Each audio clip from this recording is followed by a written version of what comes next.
Hey, everybody. Welcome to the Collectors of Power podcast. We are so excited for today's episode. We have some amazing people from Cryptoys to talk to us today about their amazing NFT, their Masters of the Universe release that is coming out here within the next week. We have them on the show. We're so excited to speak with them. But first, let's introduce the team. Hi, I'm Ryan, also known as the Tie Box. Bob. Hello. Super enthusiastic there. Yep. We got Bob there, and then we've got Rhino or Battle Armor Rhino. Hello, Ryan. Hello, everyone. Great to have you guys here this evening. And from the Cryptoys team, we have Fonz and JT. Guys, would you like to give a little bit of introduction about your guys' selves and what you do at Cryptoys? Sure. Evening, everyone. I'm Fonz, Chief Experience Officer of the company, which basically makes me the head of design and product. Happy to be here. Awesome. Hello, everyone. My name is I go by JT. I'm the Chief Operating Officer, basically supporting these creative folks on our team and helping them do whatever we need to do for our business. So excited to be here. Thank you. Yeah, we're glad to have you guys. Thank you so much. We are waiting for possibly Will to join us. If he joins, we'll bring him in. Otherwise, we're just glad to have you guys here. And big shout out to Steph, who your community manager. She set this up. I happened to pop in one day on your guys' live stream on YouTube, and I was like, "Oh, I can't wait to talk about this on our Motu podcast." And she's like, "Message me," and I'm like, "Ain't nothing gonna happen with this." And then now here we are. So it was really awesome. Yeah. Shout out to her. She and Poof's been amazing too. Both of them jumped into our podcast is relatively new, so we're kind of starting up like Discord, and both of them hopped into Discord, and they've just been great, and I definitely love interacting with them. So big props to them. So really, guys, we've got time here, but I have a list of questions, and I think we talked a little bit before the show started here about kind of our podcast and what we are, and we like to brand ourselves as the three old guys who talk about kids' toys. So Motu's been around for 40 years. So, some of us, I'm 42. So, roughly, that's kind of what I grew up with. And the same with Bob and Rhino here. Can you tell us a little bit about how this product for a collector of physical items who have been collecting for 40 years, how do we switch into this mindset of this NFT, but as you guys brand it as a digital action figure, for somebody who is very physical and likes to have the touch and collections? And, Afonso, you mentioned behind me all of my collectibles, and you can clearly see. So how would you guys sell something like this to somebody who is into that, who wants that physical item? How do you convert them to say, "Hey, let's try out something digital"?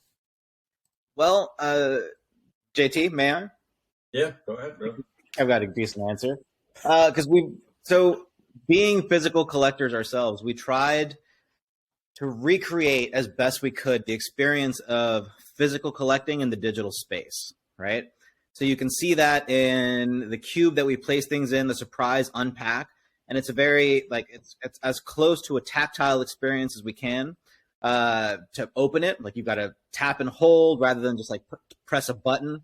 Soon we'll transfer that to mobile so that you can actually further interact with it.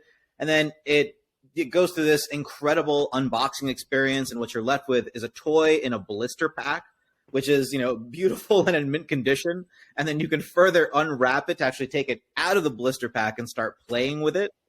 And it's a wonderful one-to-one digital recreation of that physical sensation that you get, right? It's about as close as you can get without actually holding the toy in your hand. So what we're asking is not that far a departure from what you're already used to.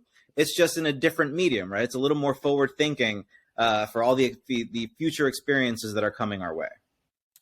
So expanding on that just a bit more, so why would you say, in this essence, what you've just explained, makes digital action figures more appealing? Because they're not just 2D avatars like we've seen in the past. They're not just a digital collectible that is meant to just like sit on a shelf somewhere so that you can like show your friends and like pull out your phone and see that you have this thing. This is a digital action figure that is meant to, I mean, honestly, we're all collectors here. So if you want to leave it in your blister pack, no judgment. I'm going to have a whole stash of those entirely. I'm right there with you. But then there's going to be an entire pile of toys that I unbox, I unwrap, and I'm going to play with these digital action figures. So we started off by creating a low-key digital environment to show you, like, just give you a taste of the future experiences that we're building for you, because this isn't just a digital collectible. It's a digital action figure. We're not just giving you the opportunity to collect this toy, but we're creating digital experiences, games of various sizes, so that you can actually play with these toys that you're collecting. That's awesome. So I think Rhino had posted a question for us. Was one of the things with being able to interact with it, do you see that at some point, like Prince Adam transforming to He-Man, or He-Man riding Battle Cat, or any of that stuff? Or is it going to be truly each figure interacts with each environment in a different way? I would love, so we envision a future in which all of these toys can play together. And there's a number of ideas floating around for different emotes and experiences. We absolutely want to get to the point where He-Man can ride Battle Cat. I'll give you a small glimpse into our roadmap. Like, that's technically classified under vehicles, which is classified under items, which is on the roadmap for 2023 and going forward. That's awesome. That's very cool. I want to add a little bit to that. A lot of the where things are heading, if some of your listeners, or if you guys are familiar with a game like Fortnite allows a mixture of different IP where you have different characters interacting. So in our world, we want all these different characters to be able to interact and for you to be able to play with them in addition to collecting them. So we're looking at things from multiple different ways. You can just be a collector, leave things in a blister pack, leave it on your showcase, just experience it no different. I love your background, Ryan. That's awesome. I love all those action figures there. Mine are fairly short. I have a few. I actually have a He-Man up there.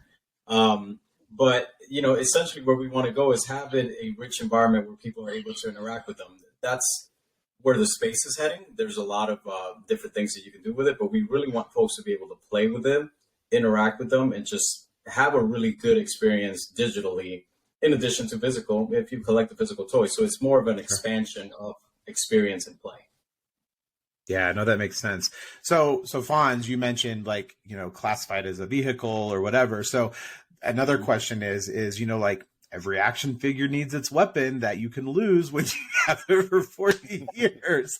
But are you guys going to do something like that? Are you going to sell equipable accessories, customize them beyond just I know there are different tiers of rarity, are you going to be able to buy a different power sword or whatever for that character? Or is it really like, if I get Pizza He-Man, do I just have Pizza He-Man? So overall, let me just give you a big resounding yes. Yes, the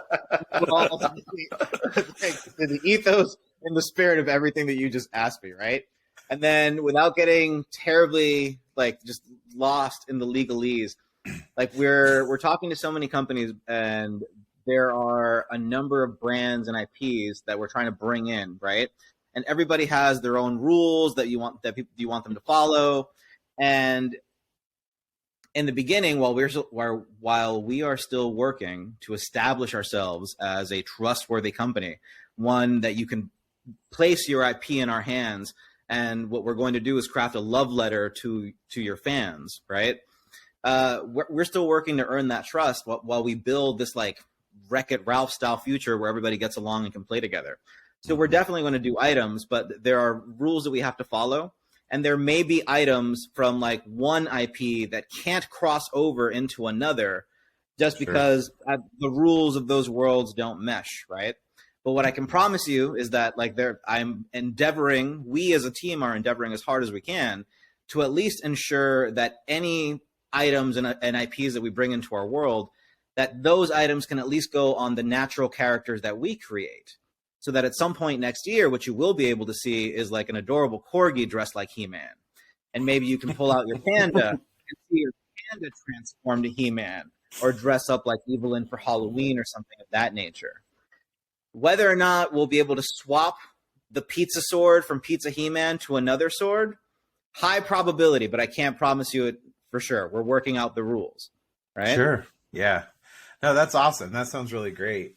I think one of the things too, again, most of our listeners and the people we interact with on Twitter are the older generation. So I'm sure a lot of people, and again, you guys have probably seen, we've been retweeting and hyping this up and we've been getting a lot of questions ourselves, and we can't answer them all. But so we don't have the super tech savvy people like, you people, you guys have been building fonts in GeoCities on your websites and everything.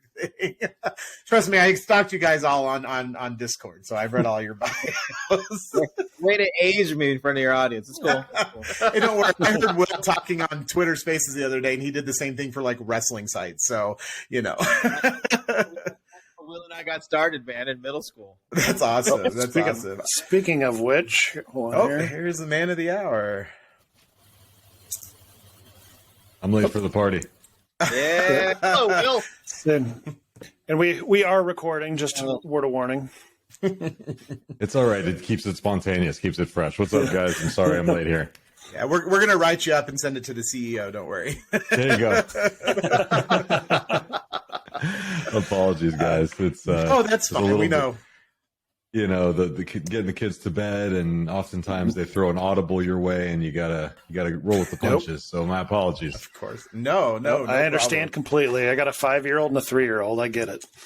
Yeah, my 7-year-old is literally on the other side of this store right here. He's like, "Can I be on the podcast?" And I'm like, "Yep."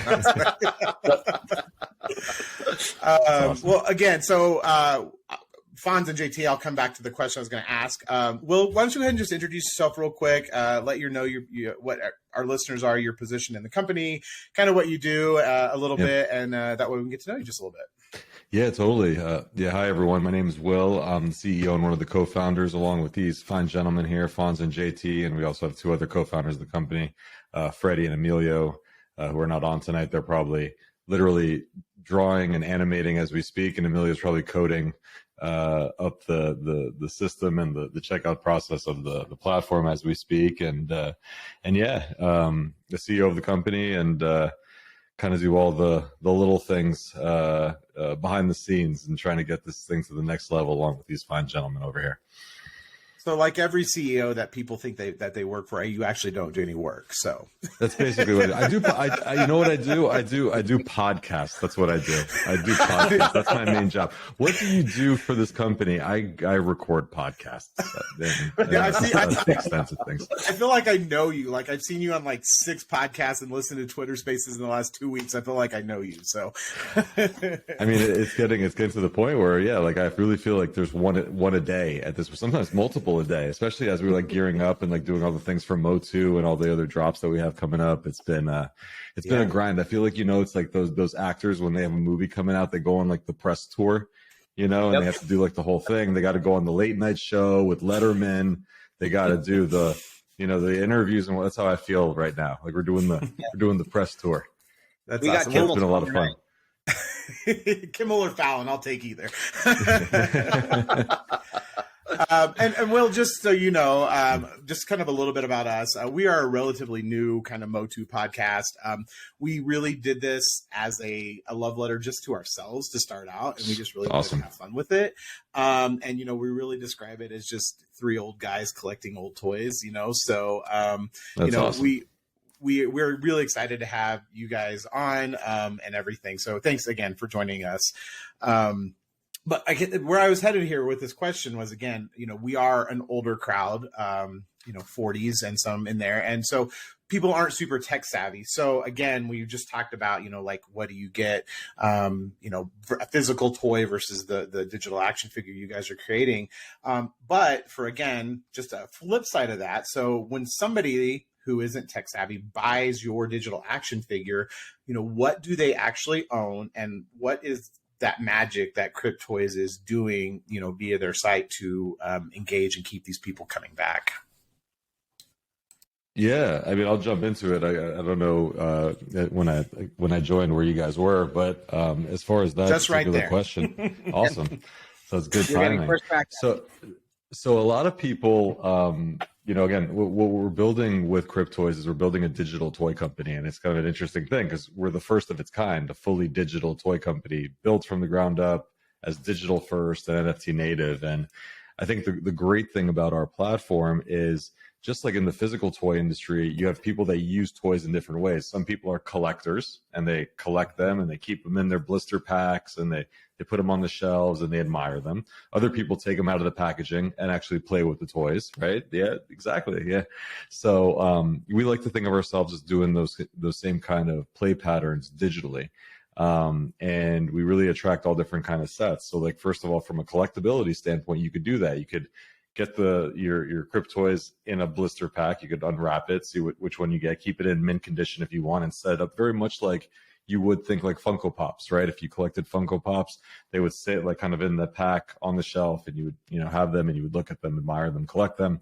You could do it in that sense with Cryptoys as well, just digitally. But then also we accommodate the play patterns of folks that like to take their toys out of the packaging and play with them, although we do it digitally. So we build a series of games and unique experiences for people to take their toys literally out of the digital packaging and play with them in different ways. So you could think of us in a way like if Funko Pop and Nintendo had a baby, it would be Cryptoys, effectively. So that's like how I like to describe it. So maybe not Funko. I'm going to say more like Loyal Subjects, because this is literally the same thing. Yeah. I was literally sitting here today and I have a bag of them. I mean, I'm going to tell you, I have a bag of them sitting on my desk, and I was like, oh my God, these are Cryptoys. These are awesome. So yeah, so I think that's awesome. I think one of the things that we've been plagued with in a collector society, and we've talked about this on some other podcasts, is the purchasing of items, whether that's again digital or not. So we've seen it with Mattel Creations, we've seen it like with Funko's NFT drops, we've seen it that. So it's like, okay, it goes live now, and like in 2 seconds you're going to check out and it's already sold out. Like, how are you guys preventing stuff like that? Again, I think you have your waves coming out, your 3 waves, 4 characters per wave. I think all in all about 10,000 per character for like a total of like 120,000. But how are you guys preventing that? So when this comes out on the 9th, how are you going to prevent me, little me in Denver, Colorado, to be able to get one when you have things like what happened with Reddit and their NFTs, where they did like $2.5 million in a day? Like, how are you going to help me get at least one on my hands without all of the bots or whatever else coming in and purchasing them? Fawn's a great question for you. Oh man. All right. So this is a nuanced answer. This is a multi-pronged attack. So one, we've got bot detection going on in the back, which is actually like literally being finely tuned as we speak right now. That's literally what Emilio might actually be working on right now, as a matter of fact. So there's bot detection going on. Secondly, it's not just like Westeros free-for-all when we open up the doors. When you actually make it to the front of checkout, like once you make it to the line, we actually reserve inventory for you. Oh, nice. Right?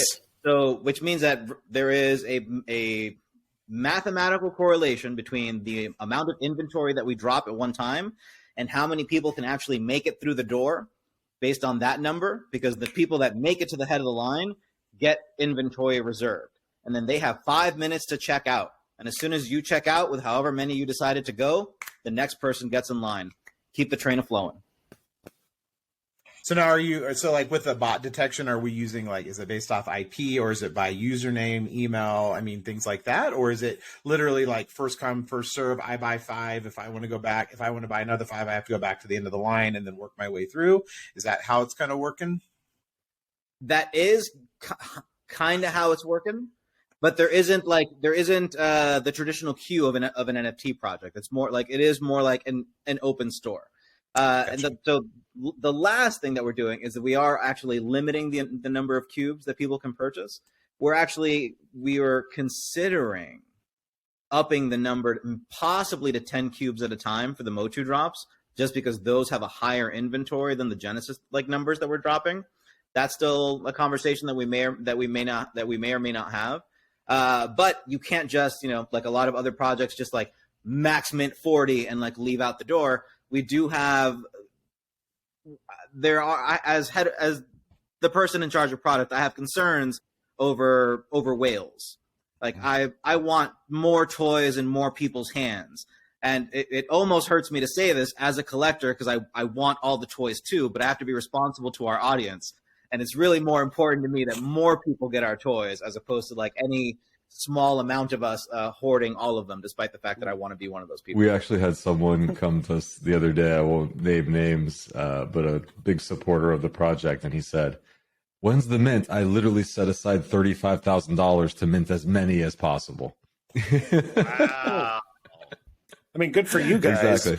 But And that's what Alfonso's like, okay, very nice, but how do I make sure that this is as as even as possible, so that everyone could get access, and not someone that literally just has money laying around that just can buy a ton of them. So that's why you have the bot prevention, the limits per checkout. So Will was like, "What do I tell this person?" And I was like, as politely as you can, tell him he's stuck and he's got to get back in line like every time. Not a whale project. Listen, I think democratic, all right? Get back in line. Grab your 5. Go through the checkout process. Apparently you haven't been to Disney World when they released the Figment popcorn bucket, because that was a disaster.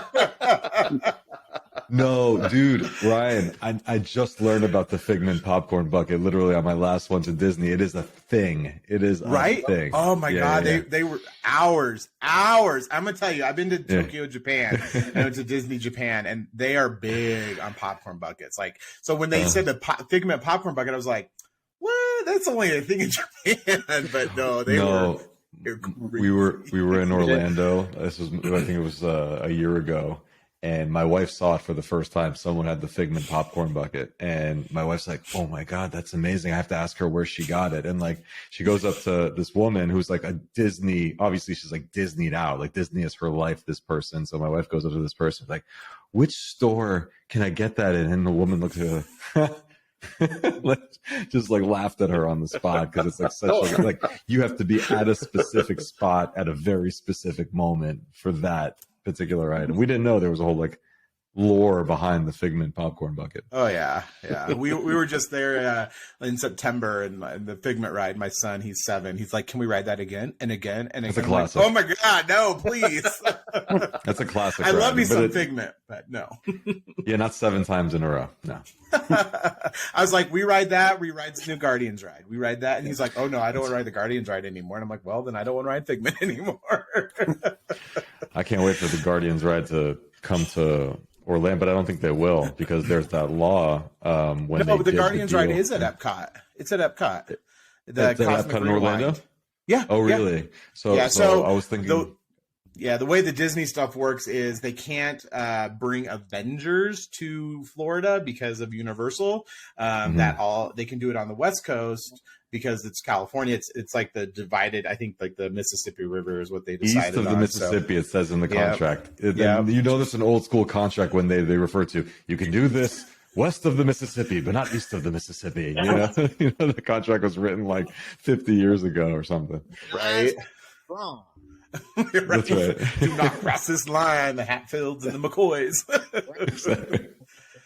Ryan, hey, Rhino, you actually wanted to, I think, had a question about like with the blockchain and stuff. Did you want to ask that question? Well, I had a different one I wanted to ask first. Sure. Again, thank you all for being on. But can you kind of walk us through how Cryptoys and Motu kind of got together? I would love to hear that story if that's something we can discuss. Oh, Will, hit him with it. Sure. So, first of all, we're a digital toy company, and as we started exploring partnerships, and we talked with a lot of the big toy companies, all the major toy companies, the ones that you would know, we had a chance to speak with, and it was clear right from the get-go that Mattel was the absolute best partner. Like when we chatted with them, it was just clear from day one, like this is a very forward thinking company. A lot of the other toy companies, they were like, oh, digital, we know it's a thing that's going to hurt physical sales, but we still need to do this stuff because that's where the world's going. But, is it gonna hurt our sales? And this whole blockchain thing, I don't know about it, but we should do it and look into it. And like, they were a little bit trepidatious, but they had to kind of take the meeting because that's where the world was heading, and that's what like was mandated. But like Mattel was like, no, disruption is happening, and we need to be the ones that disrupt ourselves. So it was like clear from the get-go that, Mattel had always a mindset that it's not physical or digital, it's physical and digital. These worlds coexist and they work side by side. So we knew right away that Mattel was a great partner. And then when we did the deal with Mattel, it was fantastic because not only was it a licensing deal, that's what it looks like at the onset, that it's a traditional licensing deal, but also Mattel invested in On-Chain Studios in our company. So as part of the Series A, they wrote a check. So they're actually shareholders of our company as well. So it's a truly aligned partnership. So when we did the deal, then of course it came down to which IP did we want to work on first. And there's a lore behind Cryptoys. Like if you look at our characters, so we do licensed stuff like Mo2 and other things that we're going to announce, but we also have our own characters as well, our own IP that we develop. And if you guys check out the IP, and I encourage your listeners to go to cryptoys.com and watch the animated short, the backstory of Cryptoys is that these characters are 8-bit video game characters from 1981 that get sucked into a wormhole and transported 40 years into the future. And they go from 8-bit pixelated game characters to fully 3D animated. They get dumped on the blockchain. And they have to learn about the nature of their new existence as present day as NFTs on the blockchain. So from an aesthetic standpoint, it's like Stranger Things meets Pixar is the way I like to describe it. And again, everything takes place in 1981. So we're looking up all the different IPs that we could work with Mattel, and they have obviously fantastic IP. They have Masters of the Universe, they got Barbie, they got Hot Wheels, American Girl, there's tons of stuff. Number one, first of all, a lot of us in the company, JT, Fonz, myself, Lior, Matt, Freddie, like Masters of the Universe was a big part of our childhood, right? So like that was like, hey, if we could work on Motu, how fantastic would that be, right? As like the inner child in us speaking.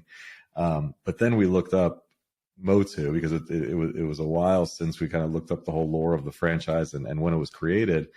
And again, our characters, the backstories, they were, coming from 1981.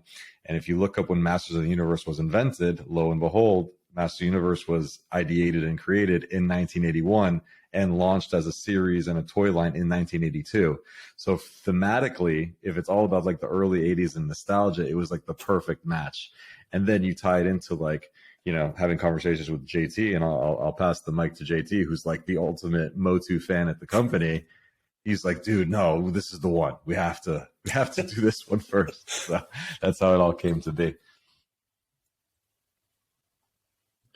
No, it's I thought they were going to ask us another question, but yeah, to build on what Will just covered there, for us, there was no other choice.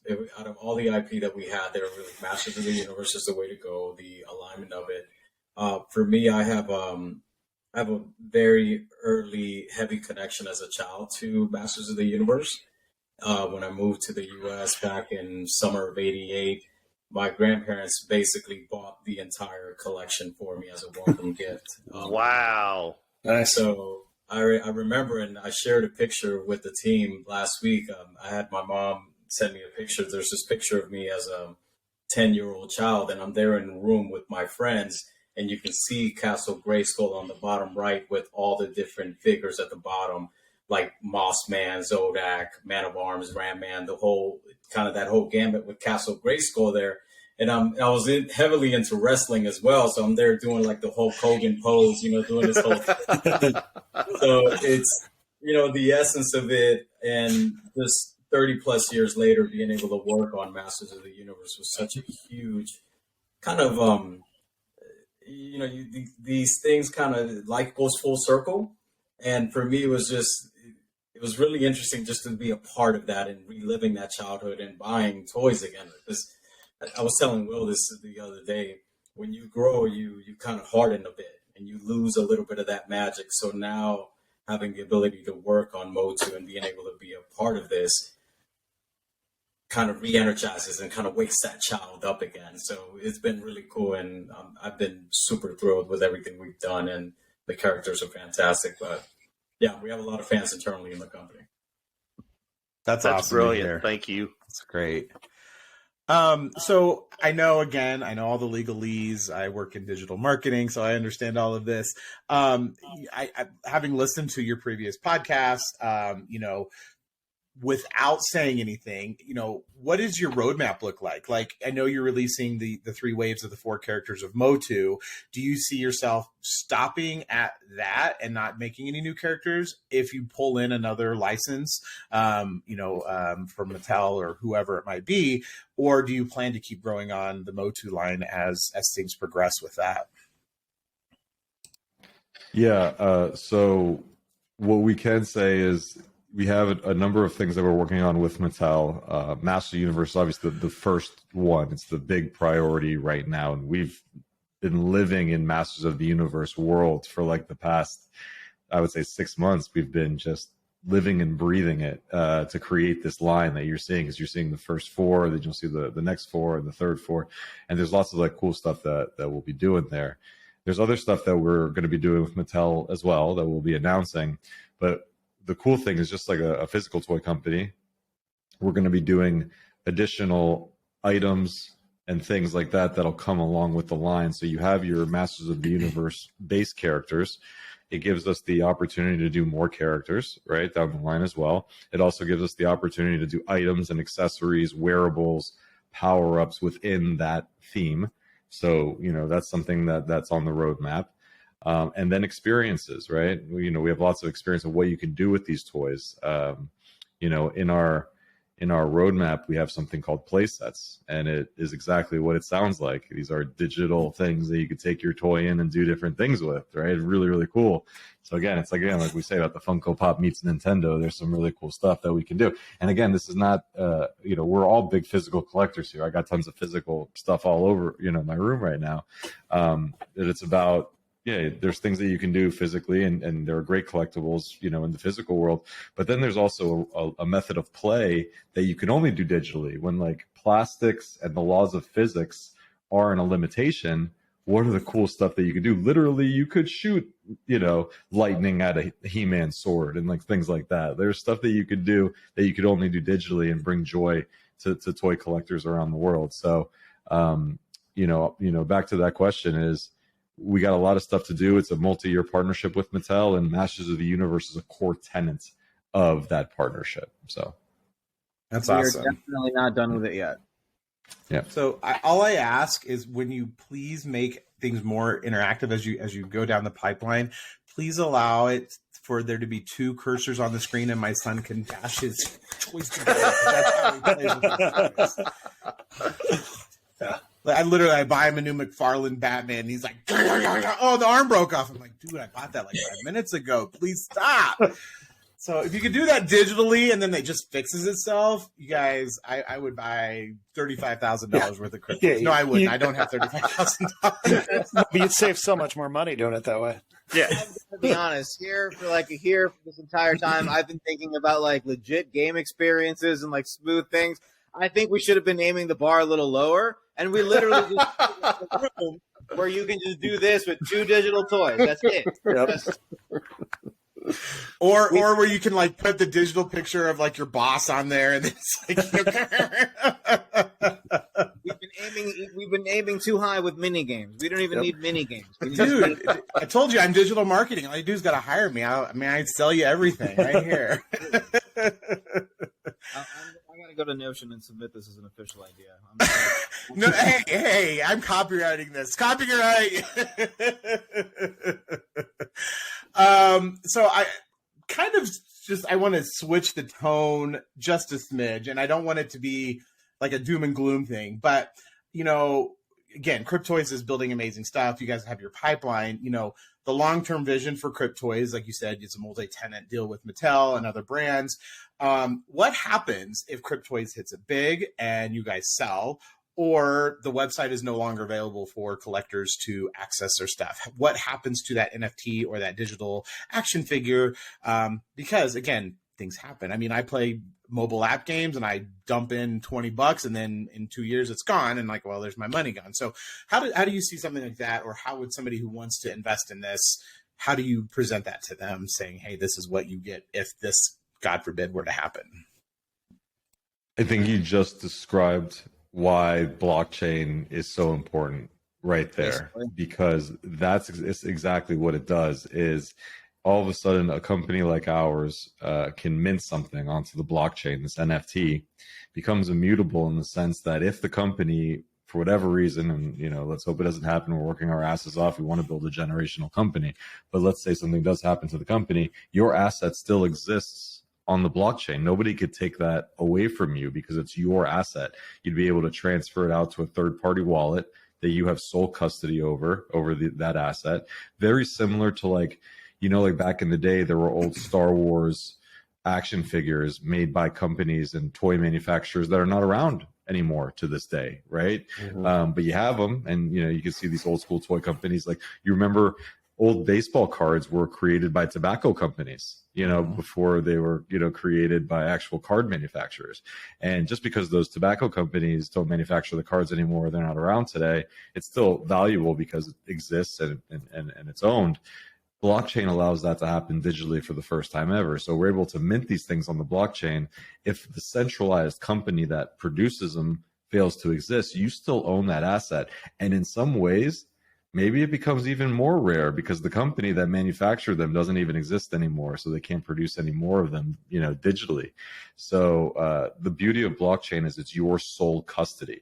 It's a digital item, but you can take it and have custody over it through a third-party non-custodial wallet. And for folks that are listening, I would imagine a lot of folks listening to the podcast are starting to maybe dabble in NFTs for the first time or learning about digital collectibles. You really have two sets of quote-unquote wallets in this world where you store your digital collectible. You have a custodial wallet and a non-custodial wallet. A custodial wallet effectively just means that you're trusting another company to hold your assets for you. It provides usually a better user experience, but you're trusting still a third party. So if you ever use Coinbase to hold your Bitcoin or Ethereum, that's actually a custodial wallet. You're trusting Coinbase to hold your assets, and you have to trust that when you go to remove your Bitcoin that they actually could make good on that, just like Bank of America could do that, right? A non-custodial wallet is literally, it's like the digital equivalent of putting the cash under the mattress, basically. You are in full control of it. You have your seed phrase, and that's it. There's no 1-800 number to call if you lose your assets or get hacked. You are in full custody of your digital items. So a lot of folks, when they have like a MetaMask wallet, if you hear about MetaMask wallets, that's a non-custodial wallet that you just keep your own stuff and you're in control of it. So it's your responsibility to make sure you safeguard it. So if you were to take an asset on ours, when you go to our Cryptoys.com, that's actually a custodial wallet because we want to make it as easy as possible for people to get involved. But we're actually also rolling out third-party non-custodial support so that folks that really want to just have this and make sure that it's safeguarded forever can take it off the platform and guard it. So to answer your question there, Ryan, that's kind of the beauty of blockchain, is if the centralized company fails to exist, you still have that asset.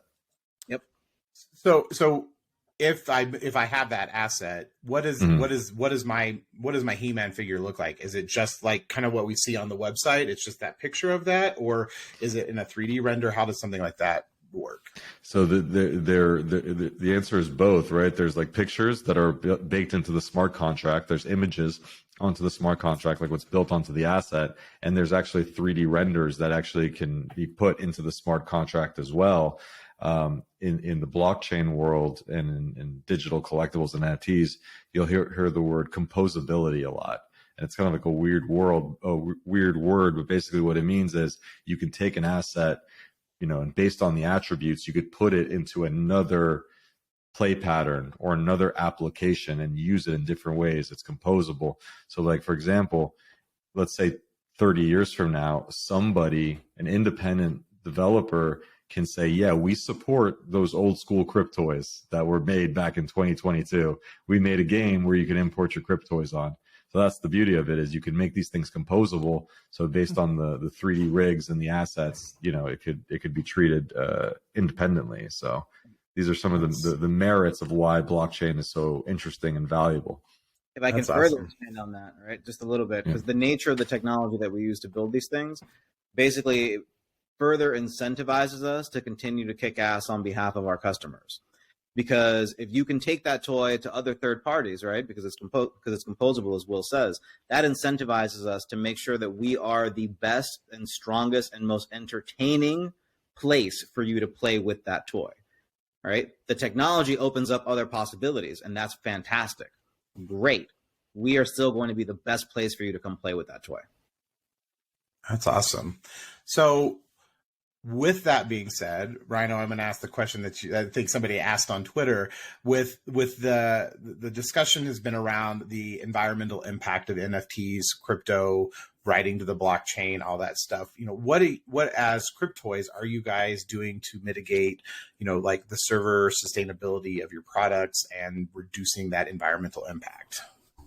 Ooh, I've got it. Sorry, I've got answers.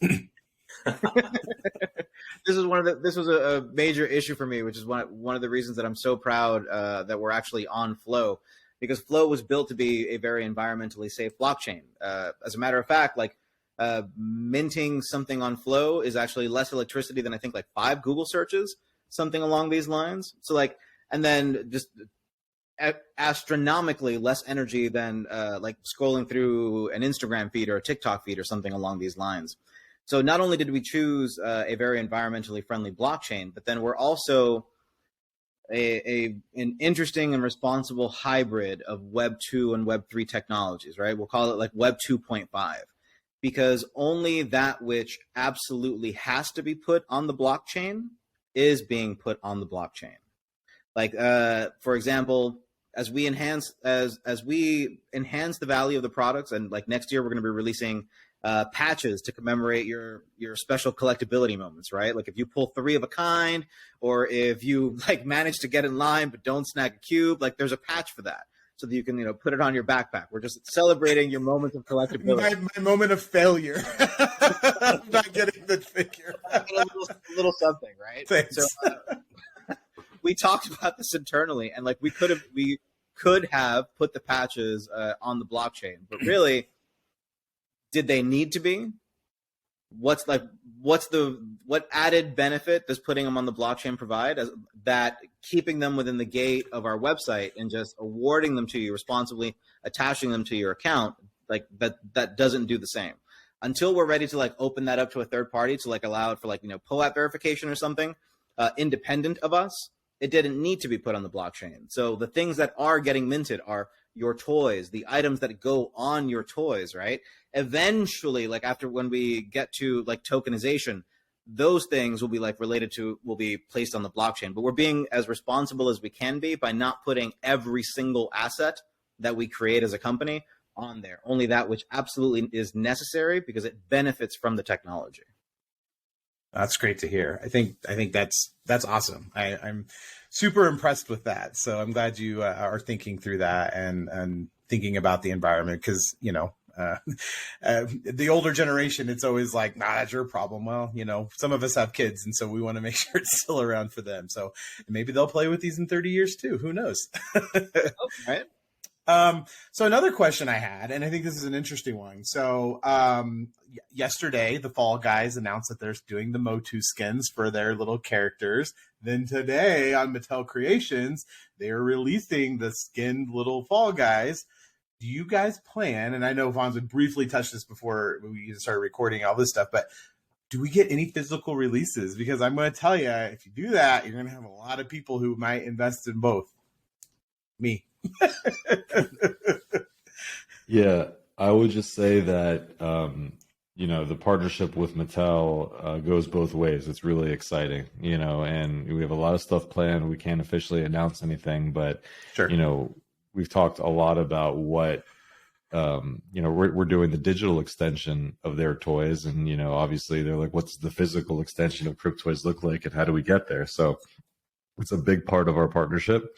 We got nothing specifically that we could announce or talk about today, but it's on our mind quite a bit. And it's very interesting because Toys to Life was a big trend, about a decade ago, or even more so now. You had the Disney Infinity series, right? You had Skylander.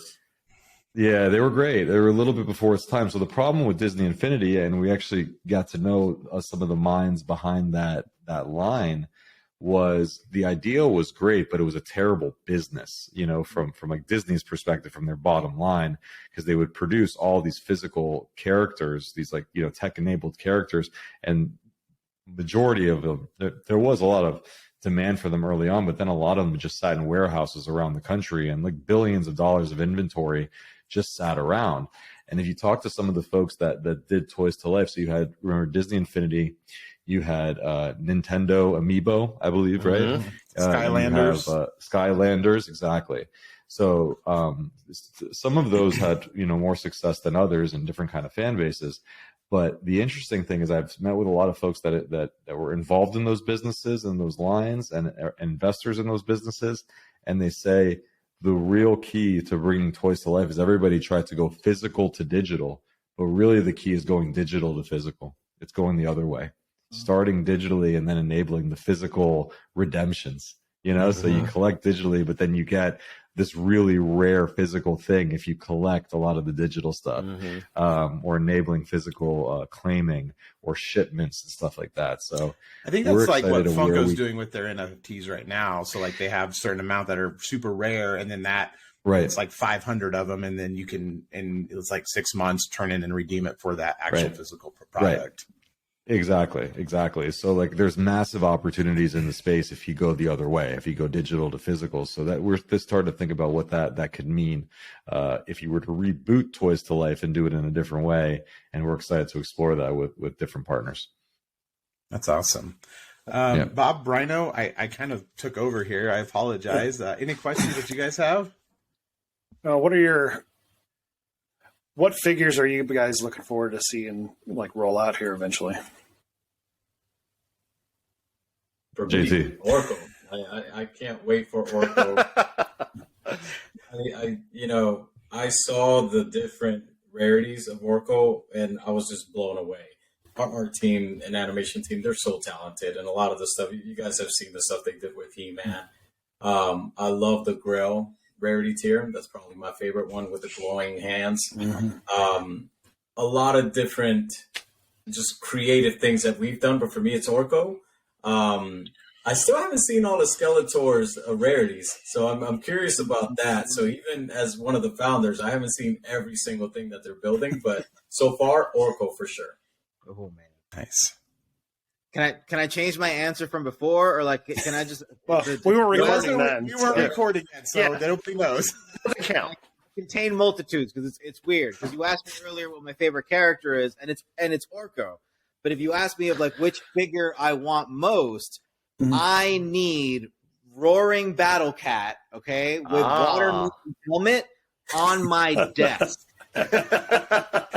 I was the one on the podcast where I said he was Cheeto colored because, dude, I'm colorblind, so I thought he was the Cheeto. I didn't realize that was a watermelon helmet.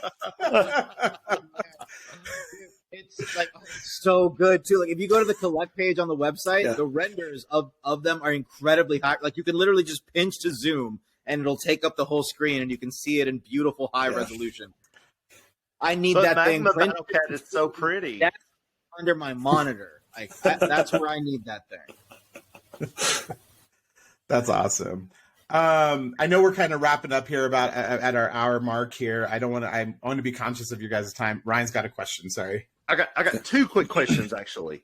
One is for people who are interested in purchasing, is there any pre-work they need to do? Do they need to go to the website and set up a login, or anything they need to do to get ready for this? That's question one. Cool. All right. Hold on to question two. I'm so glad you brought that up, because I was going to mention that and like tie it in, because you asked about like the non-techie folk, and I answered about how we correlated to the physical space. But like, not only did we make this experience as close to physical collecting as we possibly could, right? And someday when you get haptic gloves, we'll be in it. We'll be in on that technology too, so you can rip it open. But until then, this is what we've got. But we made the process super simple. Sign up is passwordless, so you don't even have to like actually give us a password and worry about a new one. It's tied to your email account. Once you create an account, in the background, it's all done for you. You don't have to connect a wallet and set a seed phrase. One is created for you. We call it your backpack. That's where we store your toys. That's where the magic is stored, right? And if you are a crypto person, we make it really easy for you to deposit crypto. You can do so in advance. If you're not, or even if you just don't want to, you can also check out with a credit card day of. So Nice. You can prep or not. Creating an account is super easy. Like we ask you for like name, username, and your birthday just to make sure you're over 18.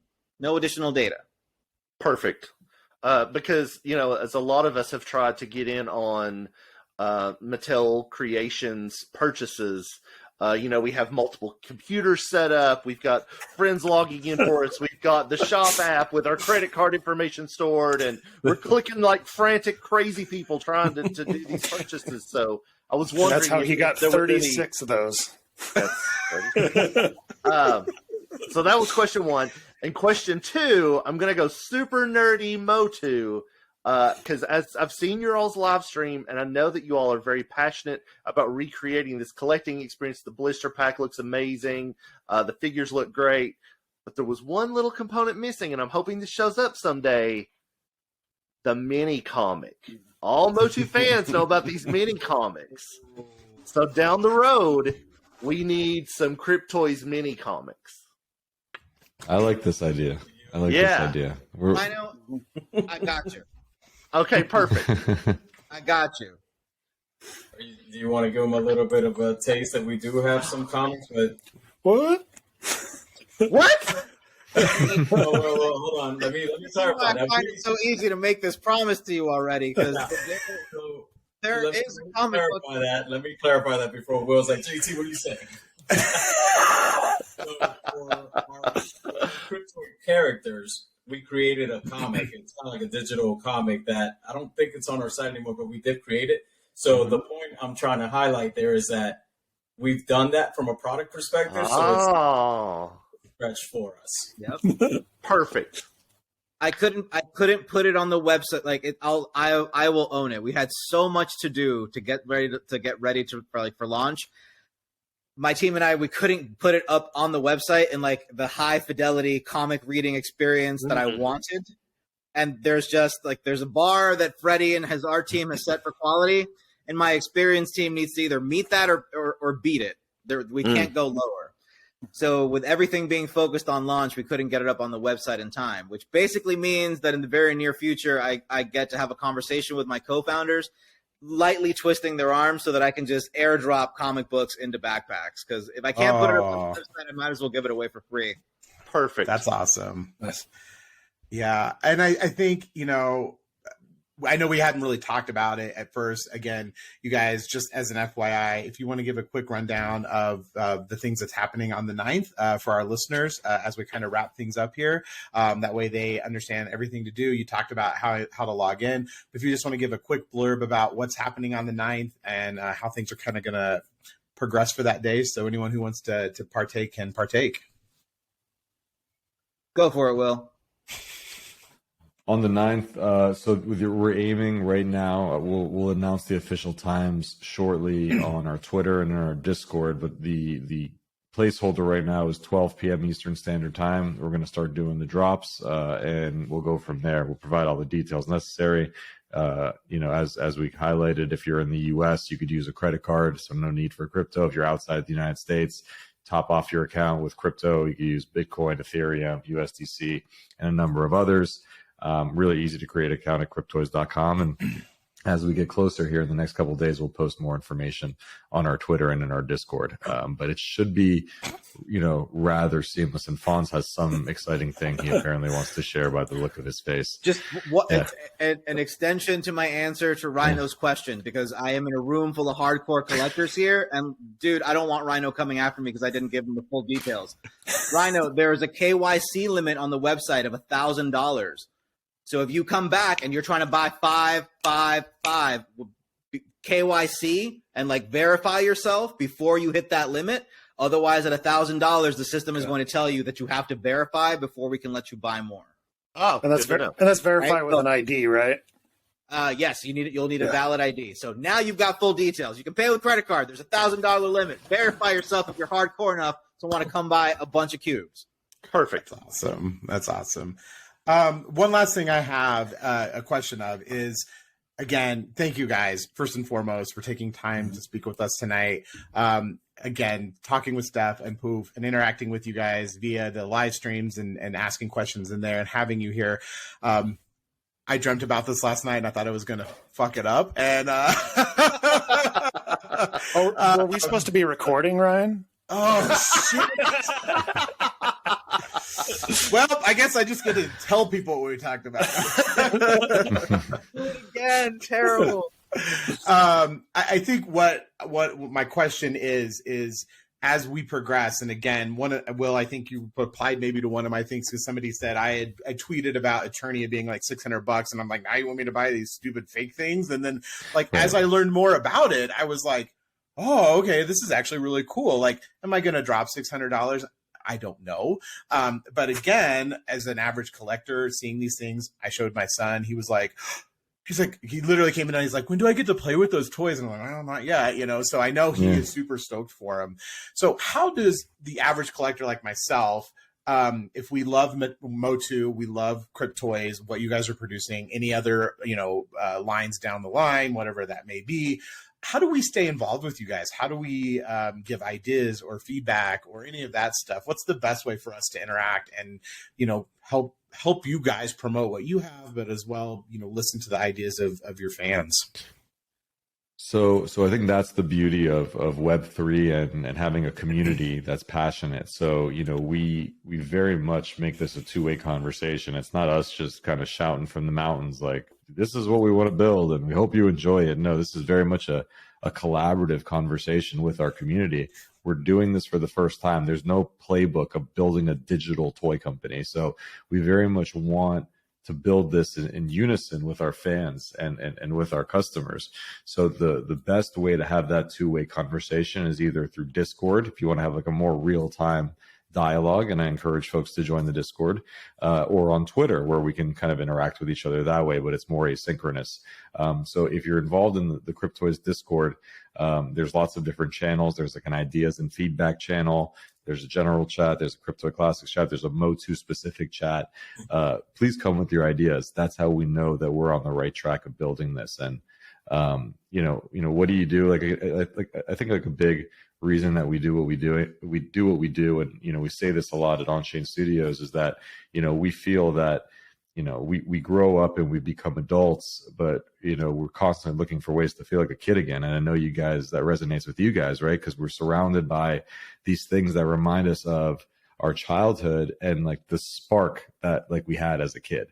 And it brings joy to our day, and it makes the people around us happy because we're lit up in some way. It's like, I use this analogy a lot. Like, remember when you saw Jurassic Park in the theater for the first time? There was that moment that you walked out of the theater and like your life changed, like something was different after that. You know what I mean? And JT hit the nail on the head, right? Like, life has a way of like hardening you as you grow up, you deal with bills and responsibilities and all these things. And these little things that look dorky or geeky, but to us just remind us of happiness and joy and bringing that like spark and like fun and like the simple things in life that bring us happiness. That's what it's all about. And like when we were kids, we would connect with each other about these things, like our love for Motu, our love for Ninja Turtles, our love for Spider-Man, right? That was like the bond and the connection. And look, we're doing today. We're literally on a podcast. We're all around the country right now, virtually talking about Master of the Universe. And how freaking amazing is that, right? Like, this has brought us together. And as we build a digital toy company, we want that same feeling and ethos that we're building this thing together. So we encourage your ideas, and we frankly couldn't do this without you and the community's involvement. So please, if you're interested in what we're building, like let's do this thing together, and we would love that. Yeah, I think heavily, again, NFT space, stuff like that, you're going to have those people who are buying it just to be in on the ground floor. They don't maybe care about Mode 2. And I think that's kind of what I want to change with something like this is like, hey, let's think more about this. Like, again, Fonz, you talked about limits and all that stuff. That just is great because it allows somebody like me, who is average Joe, to go and like, hey, I want to buy a couple just to see what it's about, see how things evolve. I know in other podcasts or other chats, I asked about like the mobile app, and I know you briefly mentioned it, like having that and like being able to hand my son my phone and go, here, play with He-Man for an hour while I'm driving so I don't have to listen to you talk to me about nonsense like you're having a stroke, please, would be amazing. So, I think as this grows, I think us here at the Collectors of Power would love to be involved with you guys as we progress. And, as other releases come out, we'd love to have you guys back on. So, hopefully we can do that in the future and talk more about that. Or as things roll out from you guys, you make mini games or whatever, we'd be more than happy to have it back on. If you ever want to come back on, please let us know. We'd be glad to have you. But overall, thank you so much for your time this evening. Thank you, gentlemen. It was our pleasure. One, I'd be happy to come back on. I told you guys once my office is set up and I can actually flex on you guys with my collectibles and stuff, I think we can come back. All right, so I'll let you guys know when that's ready. But I'm happy to. Yeah, two, I will be giving you guys my work email address because I want your feedback directly to me. I'm a big believer that your critics are your biggest fans, right? It's when people get quiet that they've given up on you. I don't want you giving up on us, so I'm here to listen to you.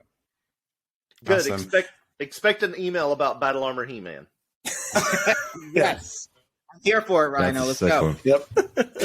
Fawn JT, we'd love to have you guys on and just geek out about Mode 2, not necessarily Cryptoys, but we'd love to have you guys on and just have a healthy conversation about Masters of the Universe sometime. That'd be awesome. Will, you can come too if you want to. Jeez. I'll hang out. I'll listen. Maybe you can come back. I would love to. I like being in these conversations. It sparks it. Now I'm like, I need to recollect all of my He-Man. It's expensive. It's expensive. Yes. Literally in my head, I'm like, where the hell can I find a Castle Grayskull? I have one inbox right there. Nice. That's sick. That looks amazing. I have like 6 in this room I'm in right now, so you can get them. That's amazing. But again, Facts. yeah. Again, gentlemen, thank you for your time this evening. Please give Steph our regards. Like, she's amazing for setting this up. Again, we appreciate it. We only wish you much success in this. Yes. I will be there on the 9th trying to buy a couple. Me too. Yeah. Me too. Me too. I appreciate you. Love it. And again, thank you so much. And again, look forward to having you back on here in the near future. Thank you, gentlemen. Thank you, guys. Appreciate it. All right. Take care. Just guys.